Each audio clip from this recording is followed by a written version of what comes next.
Hi everybody, this is Dr. Fever. You can call me Kyle, that's fine.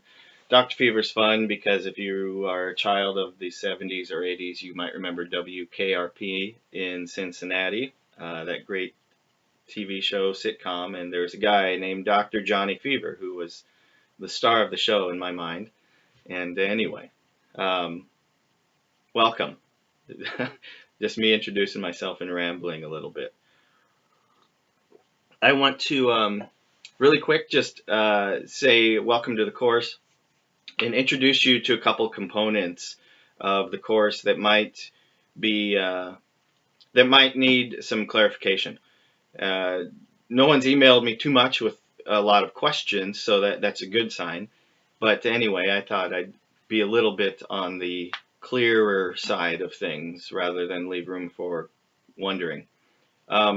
So I've got the syllabus out in front of me, so I'm gonna draw attention to parts of the syllabus, not the narrative syllabus, but the traditional looking one, as we talk here over the next couple minutes. This course is about exegesis for ministry. For me, that means we're merging. We're going to try and merge together real deal exegesis, dealing with the biblical text, dealing with the Greek, asking the academic questions. But we're going to do it in such a way that it has to be relevant. It's got to make sense on the ground. And in my experience, in the various ministries I've been involved in the teaching I've done, if it doesn't make sense and it doesn't resonate with someone as they're working at their job on Tuesday afternoon, then let's just stop what we're doing, okay? It's got to make sense in the everyday life. We got to get out of the theological stratosphere, out of the ivory tower, and talk and communicate in language that, like Jesus did, in parables that actually spoke to people's experiences. And I think there's an art to this, and it takes time, and we're going to start navigating that in this course. I just noticed that I'm a little bit on the darker side. Maybe that's better. Okay, you can't see me that well. Anyway, you can hear me, so that's good enough. Okay, so let's look at the syllabus really quickly, okay? Everything's pretty self-explanatory, course description, course objectives, all that stuff. Books required. For this course, you're going to need a good Greek, okay? And one good one off my shelf here is the Reader's Edition of the Greek New Testament. Okay, this is the most updated one. They keep doing it, updating them periodically. This is the 5th revised edition, or the Nestle Aland 28, which has some significant revisions to a few books in the New Testament. Jude, Acts, I think. I'm probably misquoting it. 1 Peter, I think. Real textual revisions, and which goes to show that's another discussion. But the Greek text is moving beneath our feet. Anyway, you need a good Greek, okay? If you want to go with hardcover and you want a Greek New Testament that will help you learn to read Greek, get the Reader's Edition, because that's very helpful.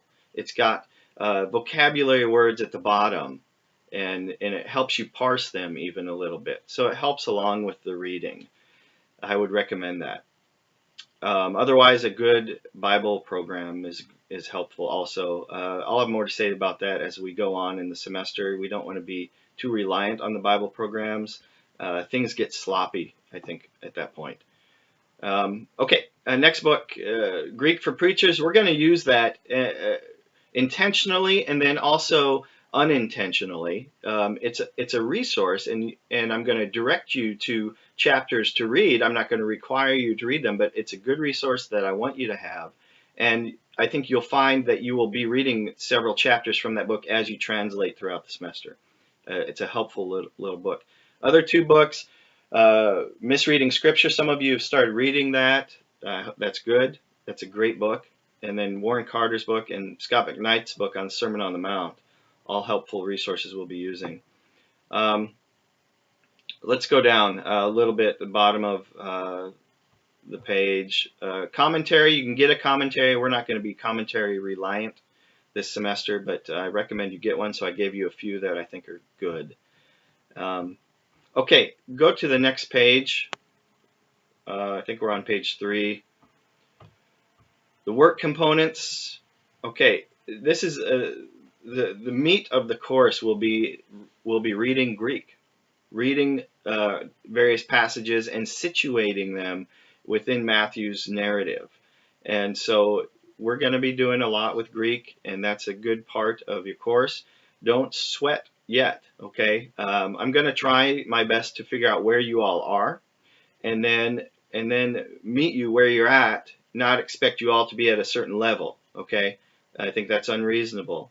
And so don't freak out, okay? I know there's 25 of you here, so that it's going to take a little bit more legwork, but there are general tendencies, general groups that people fall into, and so I want to work with you to help you find Greek helpful and actually enjoy using it, and that's my goal, and so don't freak out, don't think you're going to fail because you don't know Greek well.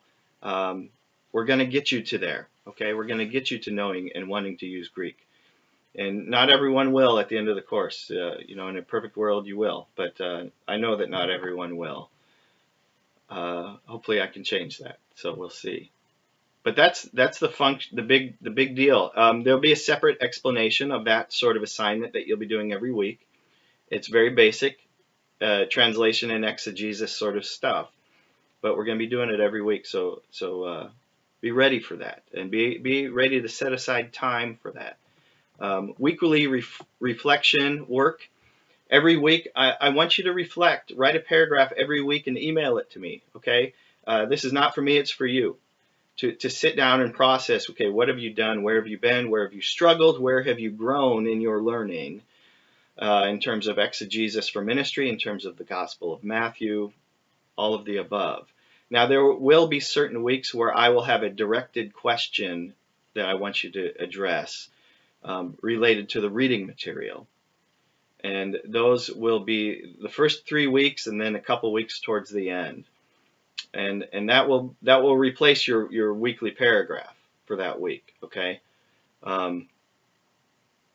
Yeah, and that will be submitted on the course page rather than emailed to me, okay? Hopefully that's clear.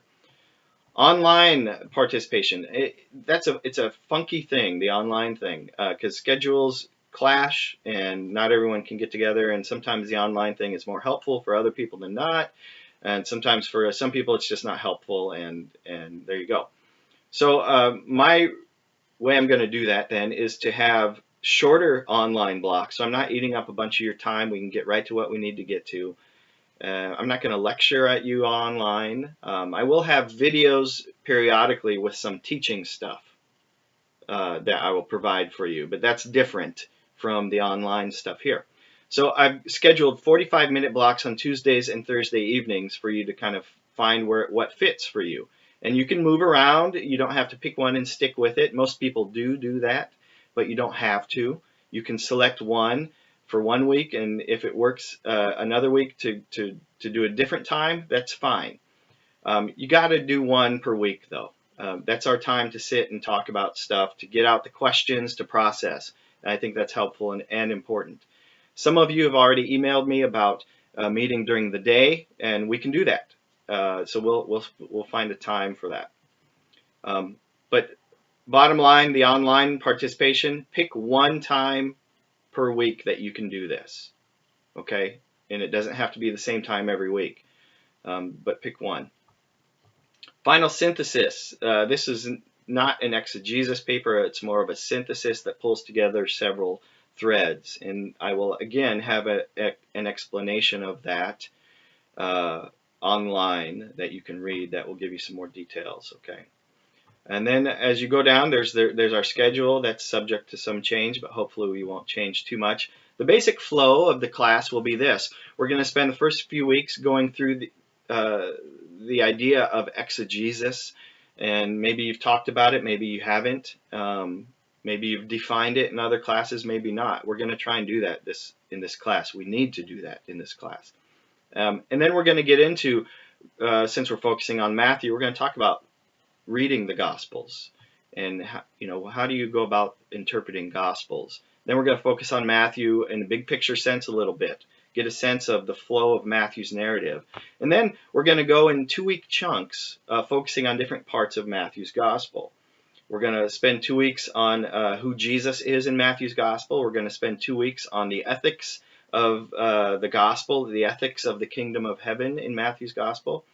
We're going to focus on Jesus and the people he encounters, the Pharisees and then the losers, the outcasts and the elite, and how that illuminates what Jesus is about. And then we're going to talk finally, spend 2 weeks on discipleship and the church in Matthew's gospel.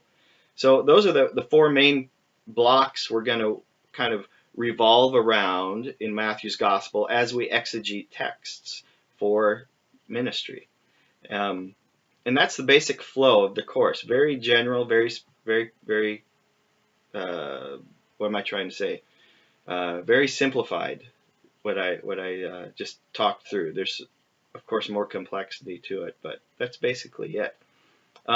So if you've got questions, email them to me anytime. That's fine. And I look forward to our time to get together this semester. And hopefully you guys get a little bit of a break after J term before the semester starts. But either way, welcome, and take a breather. Don't sweat it, and we'll have a good time. Okay. Talk to you later.